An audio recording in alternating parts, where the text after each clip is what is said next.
Hi, നമസ്കാരം. ഇത് ആറ്റുനേന്ത്രൻ.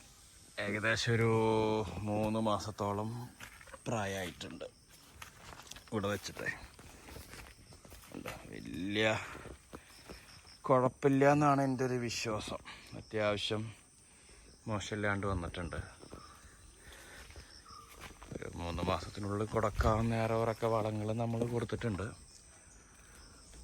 അപ്പോൾ എന്താണ് നമ്മൾ ചെയ്തതെന്ന് വെച്ച് കഴിഞ്ഞാൽ, ഇവിടെ റബ്ബറായിരുന്നു മുൻപേ. റബ്ബർ മുറിച്ച് കഴിഞ്ഞപ്പോൾ തോന്നിയൊരു ബുദ്ധിയാണെന്ന് വാഴ വെച്ചേക്കാം. വെക്കുന്ന സമയത്ത് വിലയൊന്നും ഉണ്ടായിരുന്നില്ല. 40, 45, 30 വന്ന സമയം ഉണ്ടായിരുന്നു ഇവിടെ. എന്നാലും ഞാൻ ഒന്ന് ടെസ്റ്റ് അടിച്ച് നോക്കി. അപ്പോൾ ഒരു 250ഓളം ആറ്റുനേന്ത്രൻ്റെ കന്നിറക്കിയിട്ടുണ്ടായിരുന്നു. അപ്പോൾ അതാണ് വെച്ചേക്കണത്. അപ്പോൾ റബ്ബറൊക്കെ മുറിച്ച് നമ്മൾ ഒരു ഹിറ്റാച്ചി വിളിച്ച് വാരം കോറി, എന്താ പറയുക, വാരം കോരുകയാണ് ചെയ്തത് കേട്ടോ. നമ്മൾ കുഴി കുത്തിയില്ല. അപ്പോൾ വാരം കോരിയിട്ട് നമ്മൾ അതിൻ്റെ കോരിയ തോടുണ്ടല്ലോ, ആ തോടിലാണ് നമ്മൾ വാഴ വെച്ചത് കേട്ടോ. പിന്നെ അതിൻ്റെ സൈഡിൽ കൂടെ കുറച്ച് പയറുവിത്ത് വെച്ച് കൊടുത്തിട്ടുണ്ടായിരുന്നു. അപ്പോൾ വാഴ വെച്ചപ്പോൾ നമ്മളിതിൽ ഒന്നും ഇട്ടിട്ടില്ല. ജസ്റ്റ് വാരം കാനയിൽ ഒരു കുഴിയെടുത്ത് നമ്മളതിൽ കന്ന് വെച്ചു, അത്രേ ചെയ്തിട്ടുള്ളൂ.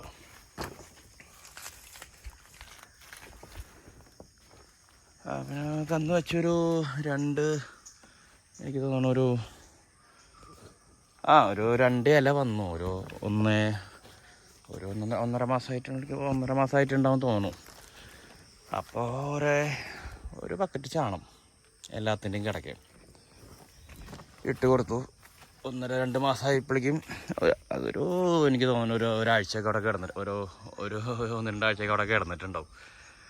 അത് കഴിഞ്ഞ് ആ പയറ് നമ്മൾ വലിച്ച് ആ തോട്ടിലിട്ട് ചെത്തി മൂടി.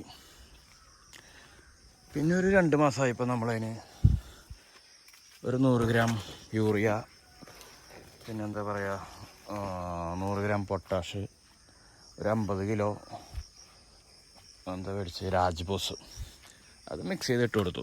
ഏകദേശം ഒരു 100 ഗ്രാം പൊട്ടാഷ്, ഏകദേശം അല്ല 100 ഗ്രാം, നമ്മളത് കറക്റ്റായിട്ട് ഇങ്ങനെ അളന്നിട്ട് തന്നെ ഇട്ടത് കേട്ടോ. അതിട്ട് കൊടുത്തു. അത് കഴിഞ്ഞ് ഒരു 2-2.25 മാസം അതിൻ്റെ തോന്നുന്നു നമ്മുടെ അയർ എന്ന് പറഞ്ഞൊരു വളമുണ്ടല്ലോ സർക്കാരിൻ്റെ, അതിട്ട് കൊടുത്തു. അതാണ് ഇതിൻ്റെ വളപ്രയോഗം. അത്രയും നമ്മൾ ചെയ്തിട്ടുള്ളൂ.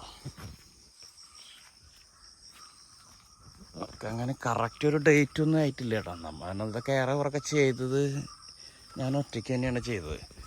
അധികം പണിക്കാരെ വിളിച്ചിട്ടില്ല. ആകെപ്പാടെ വിളിച്ച പണിക്കാരെന്ന് പറഞ്ഞു കഴിഞ്ഞാൽ നമ്മുടെ ഹിറ്റാച്ചിയാണ്, പുള്ളിയാണ് അങ്ങനെ വന്നത്. പിന്നെ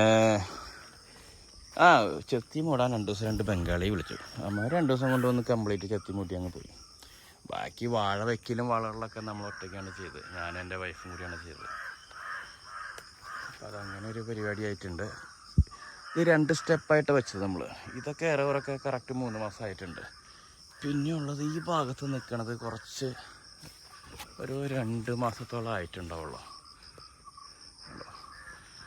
ഇതിനും ഏറെക്കുറൊക്കെ സെയിം വളം കൊടുത്തിട്ടുണ്ട്. പക്ഷേ ടൈം 2 മാസം കഴിഞ്ഞ് ശരിക്കത് ഒരു 20 ദിവസത്തെ ഗ്യാപ്പ് ഉണ്ടാവും അതിന്. അപ്പോൾ അതാണ് ഇതിൻ്റെ വളപ്രയോഗങ്ങളും കാര്യങ്ങളും. ഏറെക്കുറൊക്കെ ചെറിയ കന്നുകളൊക്കെ മുളച്ച് വരുന്നുണ്ട്. അതൊക്കെ നമ്മൾ ചവിട്ടി പിടിച്ച് കളയുന്നു. പിന്നെ അവിടെ നമ്മൾ ഓരോ വെണ്ട നട്ടിട്ടുണ്ട്. ഇത് മറ്റൊരു എന്താ പറയുക, മരം പോലെ വലുതാവുന്നൊരു വെണ്ടയാണ്. ഇതാരും എനിക്കൊരു വിത്ത് തന്നതാണ്. അപ്പോൾ ഞാൻ ചുമ്മാ കൊണ്ട് നട്ടു. വേണമെങ്കിൽ പൊന്തട്ടെ തന്നെ, നമുക്ക് നഷ്ടമുള്ള കേസൊന്നുമല്ല. അപ്പോൾ അത്രയേ ഉള്ളൂ ഇന്നത്തെ പരിപാടി.